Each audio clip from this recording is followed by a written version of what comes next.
చంద్రుడిపై ల్యాండర్లు దిగటం, రోవర్లు ప్రయాణించడం తెలుసు. అంగారకునిపై అయితే అమెరికా అంతరిక్ష పరిశోధన సంస్థ నాసా ఏకంగా ఇంజెన్యూటీ మార్స్ అనే హెలికాప్టర్ను ఎగురవేసింది. ఇప్పుడు చంద్రుడిపై డ్రోన్ ఎగురవేసే ప్రయోగం చేపట్టనుంది. జాబిల్లి దక్షిణ ధ్రువంపై ఒక ల్యాండర్ను దించి అక్కడి నుంచి 400 మీటర్ల దూరంలోని సూర్యకిరణాలు పడని బిలం వద్దకు డ్రోన్ను పంపనుంది. జాబిల్లిపై 3 రకాల కీలక పరీక్షల్ని ఆ డ్రోన్ నిర్వహిస్తోందని నాసా చెబుతోంది. అంతరిక్ష రేసులో ప్రైవేటు భాగస్వామ్యాన్ని విస్తృతం చేసేందుకు అమెరికా కీలక చర్యలు చేపడుతోంది. మరోసారి మానవ సహిత జాబిల్లి యాత్ర చేపట్టేందుకు సిద్ధమైన నాసా అంతకంటే ముందు చంద్రుడిపై సాఫ్ట్ ల్యాండింగ్కు వరుసగా ప్రయోగాలు చేస్తోంది. తాజాగా చంద్రుడి దక్షిణ ధ్రువం వద్ద దిగేలా ఓ ప్రైవేటు కంపెనీ అభివృద్ధి చేసిన లూనార్ ల్యాండర్ను ప్రయోగించింది. ఈ ప్రయోగం ద్వారా జాబిల్లిపై సూర్యకిరణాలు ఎప్పుడూ పడని ఓ బిలంపైకి డ్రోన్ను పంపించేందుకు ప్రణాళిక చేసింది.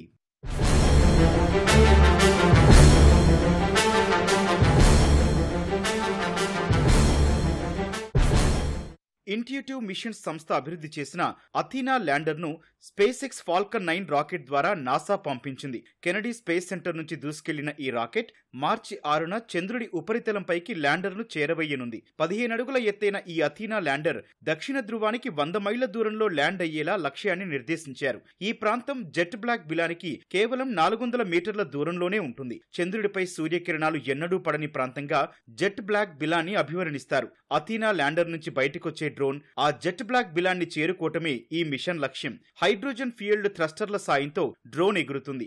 నావిగేషన్ కోసం కెమెరా, లేజర్లను ఏర్పాటు చేశారు. డ్రోన్ ఎగురుతుండగా దీనిలోని పరికరాలు జాబిల్లి ఉపరితలాన్ని అన్వేషిస్తాయి. కంప్యూటర్ ప్రోగ్రామింగ్ దిగ్గజం గ్రేస్ హోపర్ కు గుర్తుగా డ్రోన్ కు ఆయన పేరు పెట్టారు. 3 అడుగుల డ్రోన్ జాబిల్లిపై 3 పరీక్షలు చేపట్టనుంది. అథీనా ల్యాండర్ తో పాటు ఫాల్కన్ 9 రాకెట్ లో lunar trial blazer space craft ను నాసా చంద్రుడిపైకి పంపించింది. ఇది చంద్రుడి కక్షలో తిరుగుతూ జాబిల్లిపై నీడ జాడను అన్వేషిస్తుందని నాసా వెల్లడించింది.